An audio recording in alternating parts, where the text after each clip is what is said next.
And all of a sudden, this guy with a briefcase comes walking around the stadium, and I recognize him, and it's my stats teacher from Notre Dame. I go, uh-oh. It's been 10 years now. He's going to take my grade away. I know he is. Is that a goofy thought? Because I got an A from him. I know for a fact I never passed his test. I know this. But I got an A.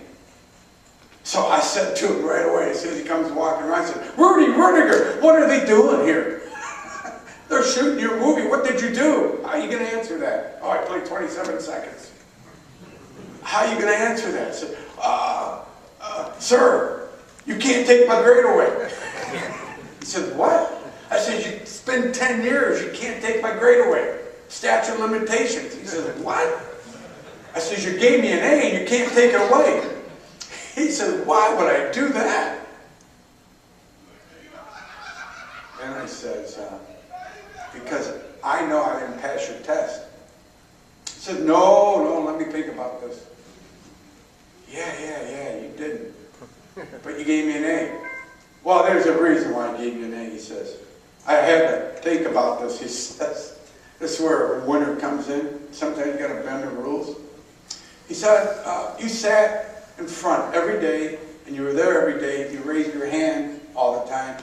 And I said, man, how much more of this can it take? Right? Then I remember the one-on-ones we had. I couldn't take any more one-on-ones with you. So I said, give him an A, and that'll be it. Besides, I don't want you back in class next year. So that paid off.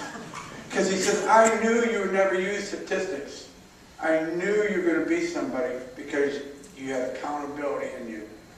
And a lot of responsibility because you wanted it worse than the kids who have the talent and the aptitude. You had it. So yeah, I wanted to, I need it. He said, well, sometimes you got to give A's differently. Rudy, remember that in your life. Look what you're doing now. I said, you're right. So my whole point is sometimes we don't have to be the sharpest tool in the shed to be someone. Or the lightest bulb in the room. I heard that. The teachers told my parents that. And it hurt me. I am the light in the room. And you are too. And so are your children. You see, if you empower them and empower your teammates and your workforce, great things happen. When you dream big, never quit, great things happen. But sometimes you got to use it in a positive way too. Sometimes you hear something negative, you use it in a positive way. Like my coach would yell at me at Notre Dame, hey Rudy, get off your knees. And I would smile back, I am. Then he would say, when they would time you, they would remind you how slow you were. I knew how slow I was. They just said 5'7". When they timed to 40, I would yell back, I'm 5'6". That's my height. He said, no, that's your speed. I knew it. But I always wanted to let them know who I was. And you know what? Those guys, too, start to get the picture. Your contributor sometimes is the little guy that keeps on shooting. The little guy is somebody, the little person is someone, because he's the big guy. Because he lifts the other people up.